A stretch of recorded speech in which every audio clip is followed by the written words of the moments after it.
Hel- Hello, everyone. Welcome back to the Mike Armstrong podcast show. And this afternoon or morning, stateside, we're joined by the sexy smile queen, which is Lynelle DeRoo, joining us from California. So, how are you today, Lynelle? You okay? Yeah, good morning. Good morning. Thank you for having me on. Yeah, no problem at all. Thanks for coming and thanks for making it a first thing of the day task. So yeah, nice to start the day in a enthusiastic and positive way. Yeah, welcome to the podcast. Thank you. No problem at all. So we met on Clubhouse, and obviously that's a place for lots of people to sort of connect and network and grow and that sort of thing. And obviously on Clubhouse, I found out that you are a hygienist, and you're obviously helping people with their sexy smiles. So tell us a little bit about that. You know how you got into being a hygienist and what you're all about, really. Okay. I started in my dad's dental practice. One day I went to him and I had gotten this bright idea from a girlfriend who said she wanted to work at McDonald's. And I said to my dad, I want to work at McDonald's. Mind you, I was 12. And he says, you want to work? You come work for me. So I was there after school doing simple stuff, emptying the trash, cleaning the sinks. Pretty soon graduated to seating patients and taking care of trays. And then when I was 14, they sent me to Loma Linda. It's a university, and I got my x-ray license. And then when I was 16, my mom studied with me with a syllabus that was like 6 or 8 inches high. It was really thick. And I got licensed to be a dental assistant. And so by the time I graduated from high school, I was already had a career. Yeah. So it was just a natural course to go into dental hygiene. And after that, I wanted to go into dentistry, but my dad was like, he didn't want to pay for it, didn't tell me. I would have gotten loans, but I just stuck with, I just stuck with um, dental hygiene for all this time. Yeah. And I've really enjoyed the teaching aspect of it. I kind of feel like almost anybody can do the cleaning part, but it's really a gift I've come to learn to be able um, to be able to give information to another person in a way that they get it and then can implement it, and it motivates them instead of making them feel defeated. So it's a real point of mine to not lecture my patients. I want them to be wanting the information, to be engaged. Yeah, inspire them to want to make change rather than sort of like lecture them and tell them off Right. the way they are. Yeah, which is the best way is the best psychology to use to get anyone to do anything. I'm big into psychology, and if you can get people to think it's their idea rather than yours, then that's always the best way. So I call it planting the seed. You give them the seed of the idea and let them germinate it. Yeah. I Yeah. haven't mastered that in hygiene. If No, they well, don't know it. you just say, "Oh, wouldn't it be fantastic if we all had gleaming teeth?" Yeah. Isn't it really good to attract the opposite sex if we really got a sexy smile? Yes. You Yeah. know? In that respect. Yeah. In the marketing aspect. Yeah. Yeah, you plant the So, seed and then they come then because it's like, oh yeah, that's a good idea. yeah. Yeah. But yeah, so you're an early starter then, like me, really. I started as an entrepreneur at 11, so like I started in employment in sales at 15, as soon as I left school, and I had a well-established career at 18. By the time I left college, I was There already you go. like a manager and stuff. So we're both sort of advanced for our age, which is probably why I would say we're probably both into teaching now because I'm only 43. I've been educating and teaching people for quite a long time, most of my life, really, because I started in management at 18. And when you're in sales and sales management, you're often responsible for training your team as well as managing them.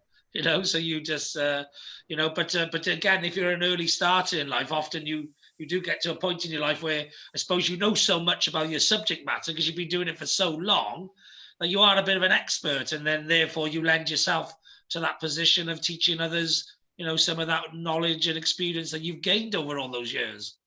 Exactly. Yeah. Yeah. And it comes across, people can tell that you know what you're talking about. Oh yeah.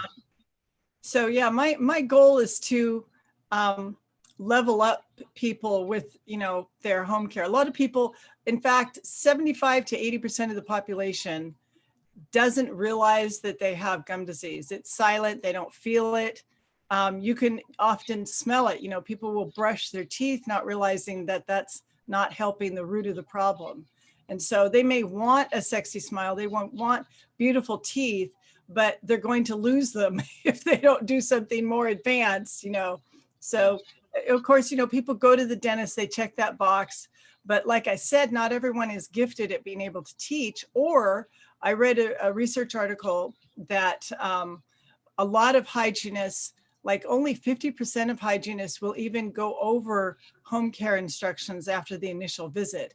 And of those, a very few percentage will do it another time. So you don't get the information when you go to the dentist because either they don't have time, most often we don't have time, or they don't feel like it's going to be well received because of the way that they're presenting it, or they don't know how to do it any differently to improve on what they did before. So yeah, so they're given the information before, it wasn't taken very well, and rather than adapting the way they give the information, they assume, well, maybe people don't want to know that anyway. So exactly, because that's the thing, like in sales, for example, I've always been very good at sales.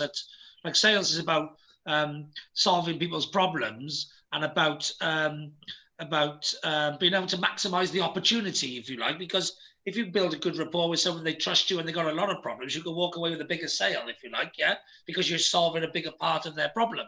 Yeah. Right. And so like I've always been able to, even though 9 out of 10 might say no to something, that 1 out of 10 might say yes. So you have to keep telling the 10 out of 10 so that you get the 1 out of 10.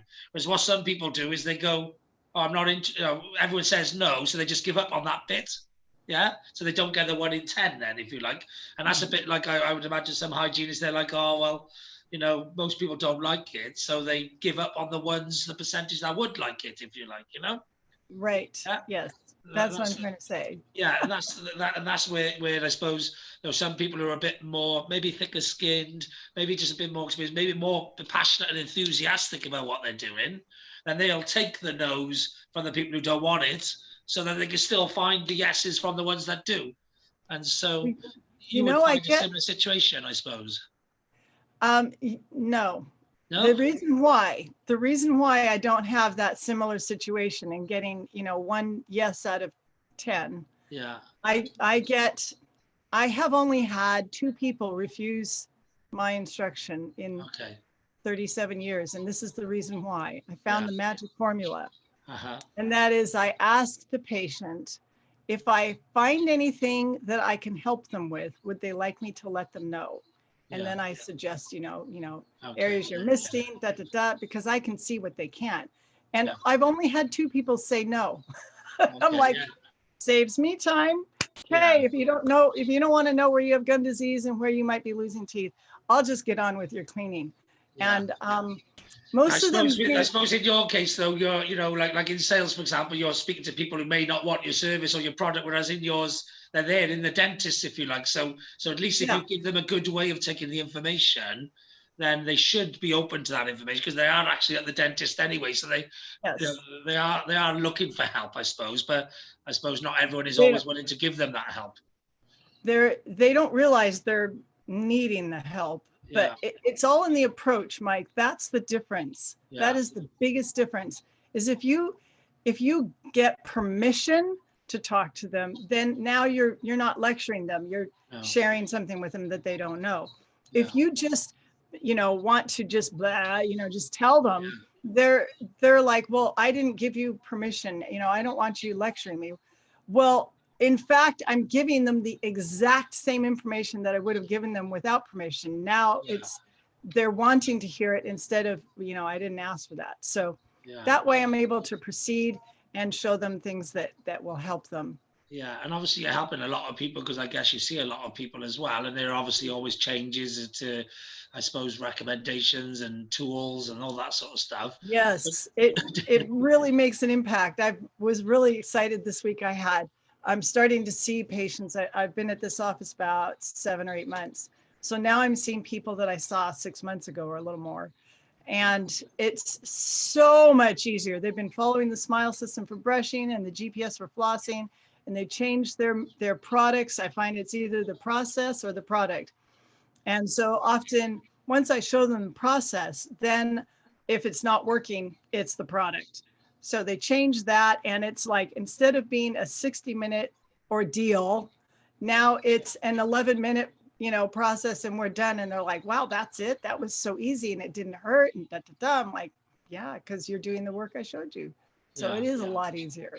So do you do a lot of that work as well in other places? Do you do blogging or videos or social media and all that, and actually help share it to a wider audience than the ones you deal with on a one-on-one basis? I'm going to start. I've just started making some reels, and I'm going to be working on more of that today. So I haven't begun that process, not yet. Okay, but there it makes a sort of perfect fit, I suppose. You can reach more people again and Yes. really start to build a recognition really for being that one who can educate people. Because, like you said, if not everyone is doing it, then you can pick up the slack, if you like, for some of the hygienists maybe who aren't as customer focused and gifted communication wise, then you can pick up Right. their slack, if you like, and help more people who maybe aren't getting the message in the right way for them to improve their Exactly. gums, etc. Yes, yes, exactly. So I'm putting in the comments in the chat the website with the page. I'm making a special page just for my followers. My website's brushforlife.com/favorites. And that's a page of just the products that I recommend. Okay. But, while that's nice, not knowing what they're used for or how to use them is, part of the process of helping people. So I'm going to be doing videos that explain why I recommend this over, why do I recommend this mouthwash? Because people often turn to mouthwash if they want nice, fresh breath. There's two things I found people search for on the internet when it comes to oral care. Yeah. Fresh breath is second, but number one is whiter teeth. Teeth whitening, yeah. I was going to say there's a big market that have exploded about that. Actually, that was one of the questions I was going to ask you, is what your Yeah, thoughts are on that, because some of those whitening strips and all that sort of thing, some of them are allowed in some countries and not in others, and I don't know why that is, etc. But what's your thought on that whole process? it's completely harmless for the enamel. So why it wouldn't be allowed, I'm not sure. The strips that you can put in, they come in varying percentages of how much of the peroxide that's on them. It's a certain type. Yeah. Um, and so I am an ambassador for a brand called Burst, and they use 6%, whereas like Crest whitening strips use 3%. So you would have to use the process longer and buy more of them. Yeah. Okay. So yeah, so it's harmless. See, the enamel is, it feels like a nice glassy surface, and it is. But when you eat something that's acidic, like vinegar, of course, is highly acidic, or lemon juice, or dressing with that stuff in it, it will cause micropores to form on the enamel. And then you eat something like balsamic vinegar that's dark, or anything like spinach. I've seen a variety of stains. It will go into those pores, and it starts to darken the teeth. So as people age, the teeth get darker. And it's just actually part of the process of aging. But you can arrest that and reverse it. People will realize you've done something different, and they can't quite put their finger on it. And it's simply you've lightened your teeth. Yeah. So it is simple to do. I know a I lot of suggest, smokers use them as well, don't they? Because of the yellow stained teeth. who uses A them? lot of smokers. Yeah, yeah. So that's an external stain. So that will polish off, but aging will cause teeth to darken, and you can lighten them up. You can get them professionally lightened. And at first they will appear very, very white. And that's because as the teeth dry out, having your mouth open for an hour or exposed to air for that long, they become very dry. And as they dry, they get lighter. Now, once the saliva from your mouth, is on them again, they will slightly darken, not much, but they won't be as brilliant. And the office will sometimes give you trays that you can follow up with to put gel in. But I did that process once. I couldn't talk. Even talking was so painful for 2 days because it dries out the teeth. And if you have any gum recession where the root is exposed, any dentin exposure, which is under the enamel, if you've brushed through it or, worn through the tip of the tooth, it's very painful. So I like either the strips or the at-home, the trays that you can get custom made for your teeth. That I like because you can boost the process twice a year. As your teeth start to darken again, you can just put your tray in yourself and do it at home. You don't have to pay for the process all over again. So that's why I like the at-home trays or the strips. If your teeth are crowded, the strips aren't going to work very well because they need to lay against the surface of the enamel. If your teeth are straight, strips are a good option. Yeah, fair enough. And regarding the gum side of things, then you said there's a lot of people out there who aren't aware of their gum problems, if you like. What are the main causes of the reason? I guess it's not brushing the teeth properly or not flossing or whatever, but to you, what are the main causes for people basically having the gum disease and not being aware of it? And then what are the quick fixes, if you like, for people who are maybe listening on the podcast or watching the YouTube channel? Great question. So for those who are listening, I'm going to do an audio version of what I'm going to demonstrate visually with my sleeve. I'm wearing a long sleeve shirt. And a lot of people don't realize that I need to cover just a moment of anatomy in order for you to grasp what it is, why they have a problem that they don't realize. Logically, people think the gums come up to the tooth and just attach, when in reality, the gums will come up to the tooth, dip down, and then attach, forming like a turtleneck collar or a sleeve around the tooth. That's about 1 to 3 millimeters high, one on the face of the tooth, and in between the teeth, it comes to a little point, and that's about 3 millimeters in a healthy situation.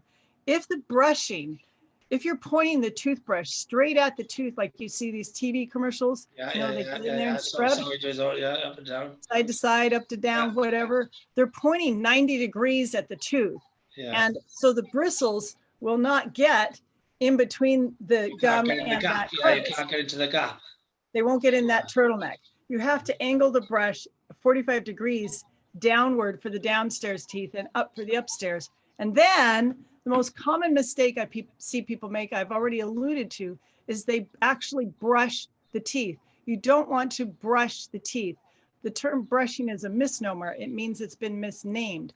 You want to place the bristles on 2 teeth at a time, like you've got 2 hands, and just wiggle back and forth on those 2 teeth for 5 to 10 seconds. 5 is sufficient. And just pivot on the bristle tips. Don't actually brush, just place and pivot.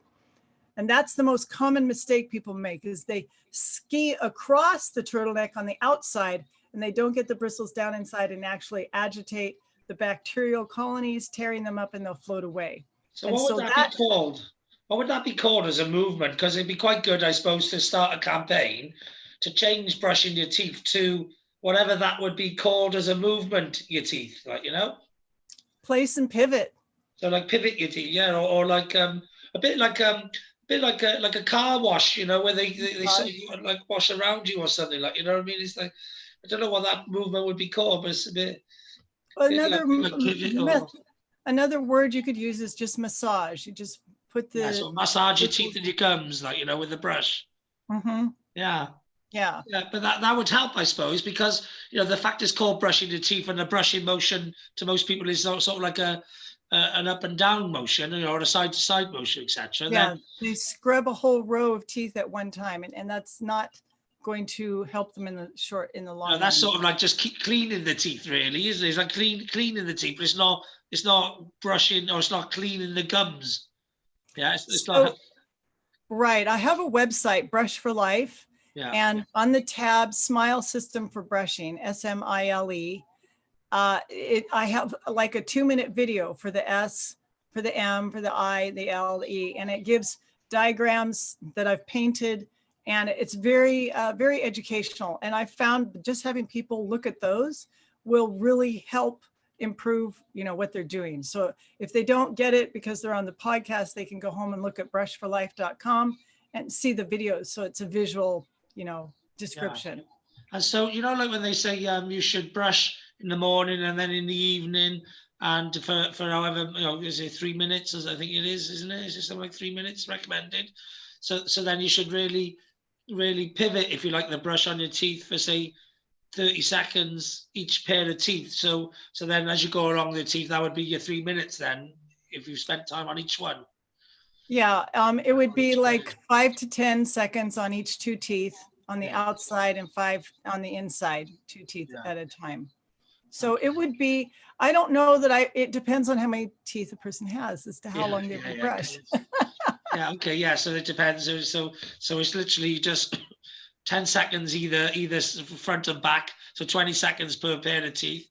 It's going to take you roughly about 3 minutes, I would have thought, and it depends on how many teeth you got.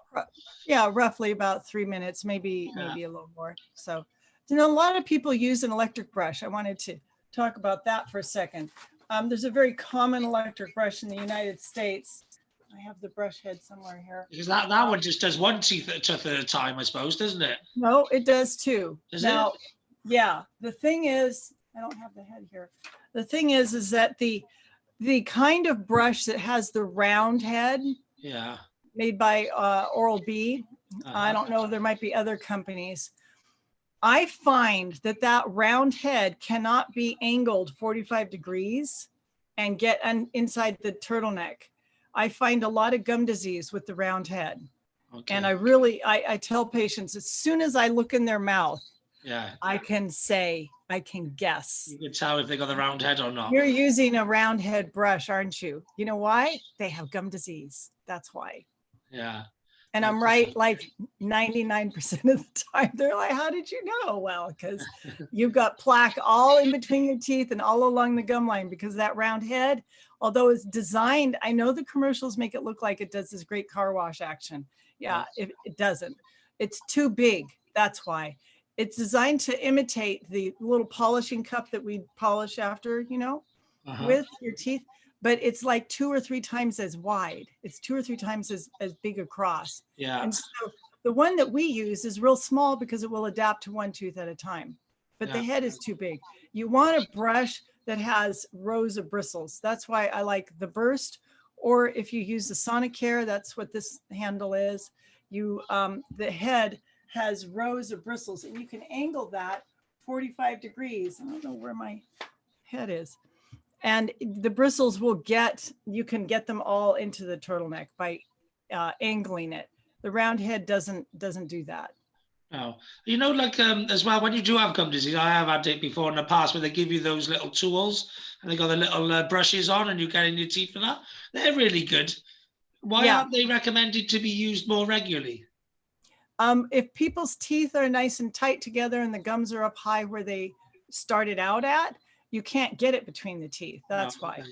Once you've got some bone disease and gum disease, the gums recede and it will expose that little triangular space between 2 teeth. Now, when you use the little Christmas tree, if that's what you're talking about, I suggest to patients, push it into your tube of toothpaste and get some grit on it, and then go in between the teeth, not just from the outside where the cheek is, but from the tongue side, go from the inside and pump it in and out 2 or 3 times. Yeah, but if a lot of people have got gum disease, I was just thinking, wouldn't it be good to, because I've never seen this, but I think it'd be a good tool. Why don't anyone sell a pack of dental care, like a toothbrush with the right head and the floss and those little Christmas trees? And I've never seen that. I don't know if they do that or not, but I've never seen them. Yeah, I'm working on that. You're working on that, are you? There we are. Then I'm somebody who spots gaps in markets and stuff, and I just, for me, that would make sense, to have a bit of a kit, for like if you don't need gum disease, if you do, blah, blah, blah, maybe a monthly subscription where, just comes in the post, blah, blah, blah. There is a company that's doing that. You can go to brushforlife.com/toothbrushes. I think it's plural. And scroll down the page and you'll see a black toothbrush. You can click on that and you can get an electric brush for $40. It'll automatically cookie your device with a code and give you a 40% discount. And then they auto ship you a new head every 3 months. Yeah. The same company will also ship you floss. And this is the floss I recommend because I'm I love this floss. Most flosses, which let me pause on this for a second. They'll ship you a new spool every 3 months. It's a big spool and it has a little bitty hole in the middle. So there's a lot of floss on it, a 3-month supply. So they will auto ship you the floss. You don't have to go look for it. The reason I like this floss is because most of the floss on the market is made of Teflon. People like it because it easily slides through between the teeth. The problem is it doesn't work. And here's why. Teflon is what they will use to line those non-stick frying pans. Yeah, that's the only reason. That's the only way I'd heard of it. I didn't know the floss was made of Teflon, but I know the pans are. And so the reason those pans sell and the selling factor of it is that nothing sticks to it. So if you use floss made of Teflon, nothing sticks to it. So the plaque's not sticking to it. So it's just abrasing over it or something rather than pulling it off. Right, It actually burnishes it onto the tooth. I spent over an hour on a patient who had tartar plaque that had been polished onto her teeth with this floss to get it off. She was tender and sensitive, and I just saw her Tuesday last week after 6 months, and she'd been using the burst floss. Her cleaning, I timed it. I said, this is amazing. Your teeth are so clean. This is amazing. I timed it 11 minutes from start to finish till I dismissed her out of the chair. It was so quick and easy. I loved it. Just changing the product. Yeah. So the reason why this floss is great is because it will fluff up. It's called woven floss, and it's not heavily coated with wax. It has a little bit of a coating just to keep it, compact when it's wound around the spool. But I tear off my arm's length of floss and I run it under a moment of hot water, and it gets that little bit of wax off of it. And then I go between your teeth, and it will fan out and really hug the tooth and tear up the bacterial colonies really well and make them squeaky clean. So that's the floss that I suggest. Now, all those little picks that people like to use, little floss harps, it's like a C shape with a toothpick handle. Yeah. That's a cool design. However, all the ones that I have seen are made with Teflon.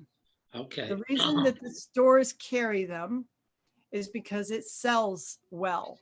Yeah. If it doesn't sell, they're not going to carry it. No. There is a company that makes the little, it's like a little Y-shaped thing, and it floss pick with a toothpick handle. It's a Y shape instead of a C shape.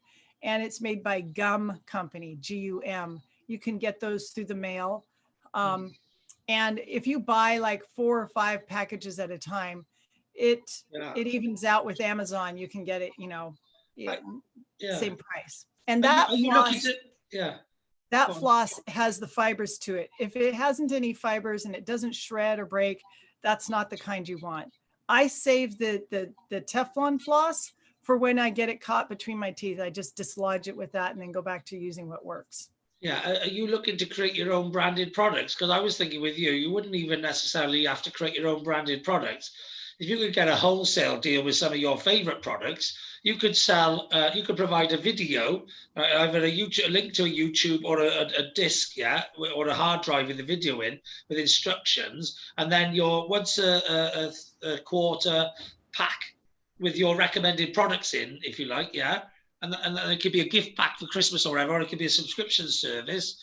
I think with your advice and your knowledge, and then your preferred products in the section, I think that would work well as a good product, Mm-hmm. Yeah, I've talked to dental stores where I have my things, most of them hosted. They don't carry the burst because that's a whole different company. You have to subscribe to through them.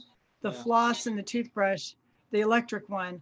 But the manual toothbrush and the toothpaste that I recommend and the mouthwash, that can be done on a subscription basis. They have it set up that way. As far as in a pack, I think I have to get a little traction, and they would probably be willing to do that and send it out. Because I noticed that they do have subscriptions set up. I didn't realize that until more recently. Yeah, I guess a lot of people have gone to subscriptions since the lockdown, you know what I mean? Because of shopping and stuff, and more online and all of that. Because obviously, I'm aware of that model with regards to shavers, for example. There's a few companies now who've got into the whole shaving pack, and they give you all new razors and new blades and whatever, and new creams and waxes and all of that. They'll give it to you every Right. sort of 3 months and stuff. So that's why I think, that's why I'm surprised I haven't seen. I see the shavers on the telly and online and stuff, but I haven't really seen anyone doing it with teeth. And teeth is, I it's a good market, isn't it? There's a lot of people, yes. a lot of consumers and So needing I to bought the replace stuff domain for regularly. it. You got I a bought domain. the Yeah, I bought a domain for it. So it's been on my schedule of plans of things to do for a few years. Yeah. But Well, so something else which I don't know if you do. Do you do rooms on Clubhouse? I do. I'm going to start one called um, Sexy Smile. Yeah. Right now, I just have one for hygienists.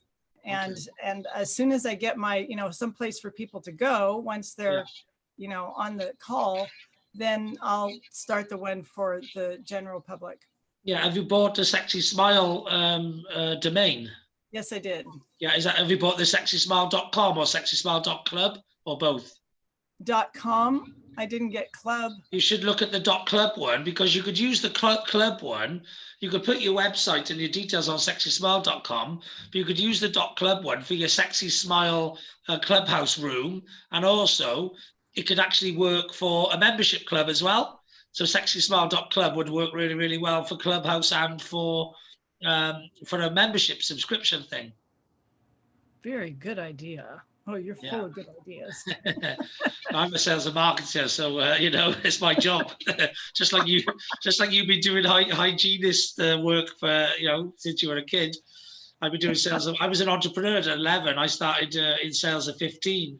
And there's not much about sales and marketing I haven't learned along the way. Being 32 years and going, There you go. It's a long time. You pick up some stuff.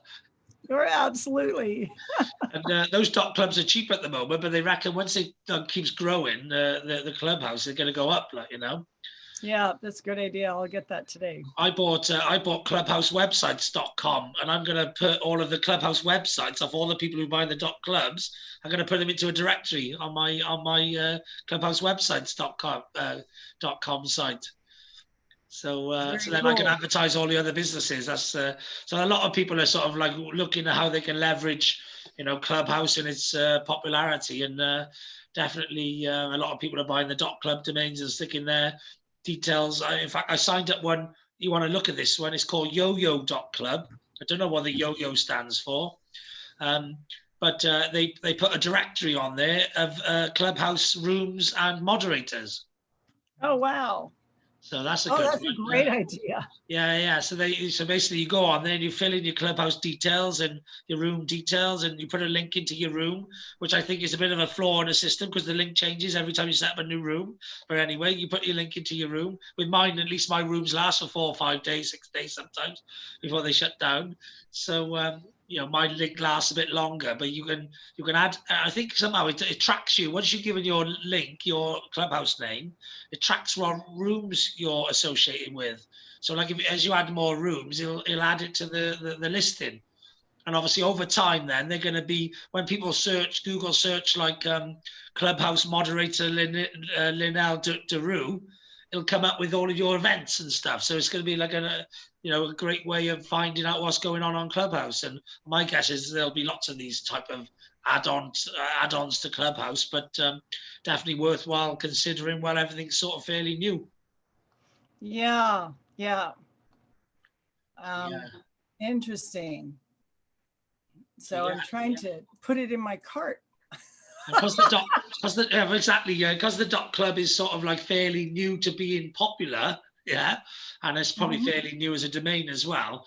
Unlike with .coms where you go in and you try and get your name, but it's all gone, and you can be searching forever to try and find a .com that's related. With the clubs, they're all sort of there to be taken at the moment, but at some point they'll hit saturation and all the popular names will be gone again. That's how these domains work. Yeah. You've got to be in there early. No one else is there or thinking of your name. Right. I'm trying to put it in the cart and it won't go. Oh, well, you'll have to try it on your phone, or if you're trying online, maybe try it on your phone, or try it when we finish the Zoom call. Yeah, yeah. But yeah, so we covered quite a lot about what you do and how you're doing it and all the rest of that. Is there anything we've missed, or anything that you'd like to add to what we've spoken about so far? Um, I don't know, other than just they really will find a lot more information on the FAQ page of my website, because there's so much that we don't talk about in the dental practice.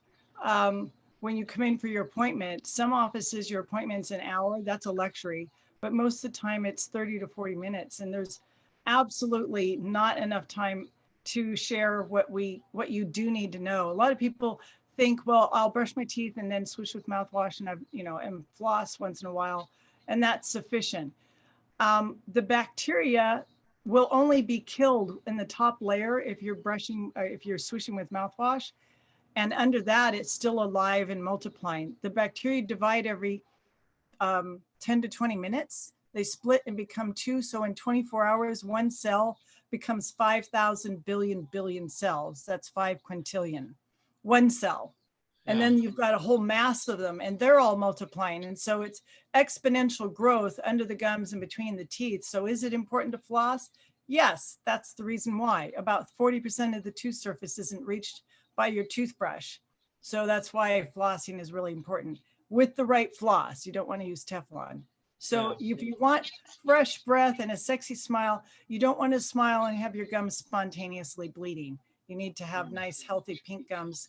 And to do that, you need to use the right tools. Some So people use besides flossing, which does take quite a lot of time, which is why I guess a lot of people don't do it, is there anything else people can do to help get to that 40%? I suppose that's why people like mouthwashes and stuff, because they think, well, I'll do the same job. But is there something else besides flossing, or is it that's the only way Yes. you will reach that level? Like? I had a patient who had cerebral palsy, and he couldn't floss because it just was physically impossible for him. Yeah. And so I suggested something that my dad, who is a dentist, had been recommending to patients, which is called a hydrofloss. And it looks like a water pick. Please do not think that any irrigator is going to work for you. It's not. The hydrofloss has a magnet in the handle, and it changes the polarity of the water. And it goes from regular water to water that comes out with a lot of free ions and free, the water polarity has been changed, and it will disrupt the bond of the plaque to the tooth. The tooth is a positive charge, the plaque is negative, and that like a magnet, they stick to each other. And this water will interrupt that stick and make it float away. The research they've done shows a 64% reduction in plaque and tartar accumulation with the hydrofloss. With this guy that had cerebral palsy, his lower front teeth did not stand straight up like yours and mine. They were slanted towards his tongue about 45 degrees. I couldn't get back there and get the tartar off. I did okay, but not very well. And I couldn't polish at all. So he got the thing, and by George, it made the tartar fall off his teeth. I could not believe it. Couldn't believe it. And so I've really seen it work phenomenally. And for a sexy smile, the other thing that happened, I had a patient who got it for gum disease, but she had on her front teeth, left to right, all across the front, on the top, plastic fillings on the face of her teeth because of damage from, other causes. She had been wearing lipstick over the years that had accumulated over time around the edges of all of these plastic fillings. And so in cleaning her teeth, I couldn't get that pink stain out from under the edge. So I just had to let her go, but I suggested hydrofloss for gum disease. She came back, her teeth were actually whiter. I've never seen that happen before. And all the stain was gone around the fillings. So it works for multiple reasons. Gum disease, tartar reduction makes your cleanings easier and faster, and it will evidently make it whiter. They don't claim that, but that's what I saw firsthand. And what's that called again? Hydrofloss. So you can go to my website, brushforlife.com/irrigator. Okay. Is that a new product? I haven't heard of that one. No, it's been around for at least 36 years. I've been out for 37 years. So it's been around more than 37 years.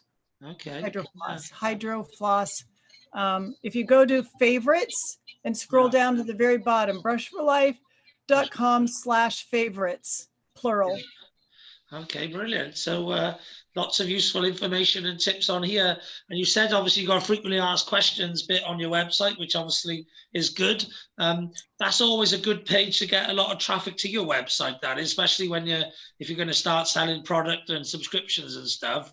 Frequently asked questions is something really underused by a lot of businesses. And the more questions you can put in your frequently asked questions, covering all angles of everything someone can ask you and not just the basics, the better your traffic will work from a search engine point of view. Right. And what I'm working on right now is to do a video answer for each of the FAQ and to enlarge it some, because some people don't want to read. And so I'll just have a pop-up with a video and it will answer the same thing that's there and maybe some more information too, additional.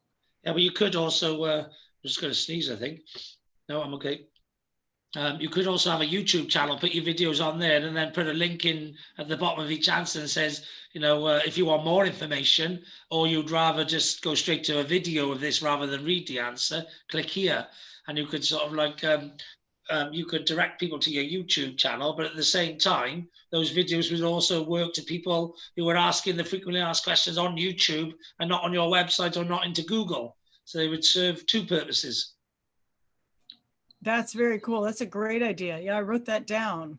Yeah. What was it you said about Google? So, well, like if somebody types into Google, like frequently asked questions, if you've got a really good high ranked frequently asked questions page, because a lot of people like ask Google, they'll ask Google, they'll ask Jeeves, can you recommend, a way of getting rid of my plaque if I can't floss, for example. They might write something like that, yeah? Now, if you've got a frequently asked questions where you've got that as a question and then you've got an answer, then Google will find your frequently asked questions page when somebody asks that question, yeah? So that's why I say have as many questions on there as possible, phrased in as many different ways as people can ask the same question, because Google is going to find the question that's most relevant to the person asking it. So sometimes, for example, you might have, can you give me a recommendation for a good hydro floss product? But actually they're asking, can you recommend a product for me if I don't want to floss or something? You know what I mean? So you might have one frequently asked question which you think covers the angle, but somebody else might ask it 3 different angles, 3 different ways of asking the same things. Yeah. So this is why I say put all of the frequently asked questions on your page, and then what you could do is give answers, or you can even give, like when people click on the page, there is a landing page answer to the page, which means then that page becomes a really well optimized page for the problem. Yeah. So you have the questions on one page, and then you have the answers on dedicated pages. So when people are searching by the answer, the question, they'll get the frequently asked questions page and then the answer. But some people might just be searching for the answer. So the answer might be use a hydro whatever floss, yeah. Whereas somebody might just be searching for a hydro. What are they called? Hydro. They'll call it an irrigator, water irrigator, yeah. water pit. That's what they'll do a search for, like which one is best, and that name hydrofloss isn't going to come up because no. So it's an irrigator, yeah. So someone might be searching for an irrigator, and your answer page to the frequently asked questions page will come up for the question, will come up for the long tail search question, and the answer page will come up when somebody's actually specifically searching for that product or that solution, So this is how to maximize your search engine attractiveness, if you like, or capability, is by thinking about the different customers and what they're typing, and then being the right solutions to what they're looking for. So sometimes the product is the right solution, sometimes it's a service, sometimes it's the question and the answer. Yeah, sometimes it's a video, sometimes it's a business, like a dental practice or a hygienist. Yeah, because sometimes people are looking for the business, sometimes they're looking for the product or the service, other times they're looking for the solution to a problem. So most businesses only ever advertise themselves as, generally one of those things. They'll advertise themselves as the business, yeah, or they'll advertise themselves as the products and services, or they might advertise themselves as a frequently asked questions as a solutions business, but quite often they're not advertising themselves as all of those things. So they're only getting a percentage of the search traffic. And the ones who do really well are the ones who notice this and identify that and get all of the search traffic. I see. I see. Great idea. Yeah. I'm going to Yeah. rewatch the video. No problem. But you know, part of my because this is a one-to-one Zoom call, it's a networking follow-up when I get to meet people. It's a podcast episode, it's a YouTube channel episode, and it's content for my social media. So I'm into efficiency, Lucy. So at the Yeah. same time as I'm getting to build a podcast episode, I'm also asking questions to see how I can help people, because I love helping people, especially in the area of sales and marketing. Having done it for 32 years, I'm like, well, why learn all of that stuff that I've learned over all that time and not give it to people, like, you know, not help them in some way. So that's the sort of point. So at the same time I'm recording an episode, I'm helping people as well. And then when that goes out to my audience, you're helping people, I'm helping people. We're both helping more people who are listening. So that's sort of my strategy, really. Everybody, you know, rising tide lifts all ships. So Exactly. That's one of my favorite quotes. That is, like, you know, so yeah, you know, we all grow together, you know, why not? And so yeah, so there's people listening, you know, to this episode once I record it on the podcast and watching on the YouTube. There'll be people learning stuff about their gum disease and around their teeth they've never learned before, and there'll be lots of people as well learning about some sales and marketing tips and advice. So, you know, win-win. If you happen to be an entrepreneur with bad teeth, you know, we've hit the mark twice. Yes. Yes, exactly. We can improve their teeth and their business at the same time. So happy days. Yes, exactly. Yeah. So yeah, that's what I'm all about. So oh God, haven't the time flown by as well? I didn't Oh, realize how sure quick have. it's been. So yeah, so that's the thing. Time flies when you're having fun. So and a lot of people think going to the dentist can be a bit daunting. Well, you know, we've had a great time today. So you know. Uh, Absolutely. And when you use the right product and the right process, then it's not daunting. It's it's not super daunting. fast and an experience that's enjoyable, in fact. Yeah, definitely, So, definitely. So yeah, thanks very much for coming on the podcast and for sharing your knowledge and experience with us and my audience. And yeah, look forward to the next time I get to see you on Clubhouse or anywhere else. thank you, Mike. It's been a pleasure. I appreciate it very much. Brilliant. Okay, then you have a nice day and enjoy the California sunshine. Will do. Cheers. Cheers. Bye bye. Bye.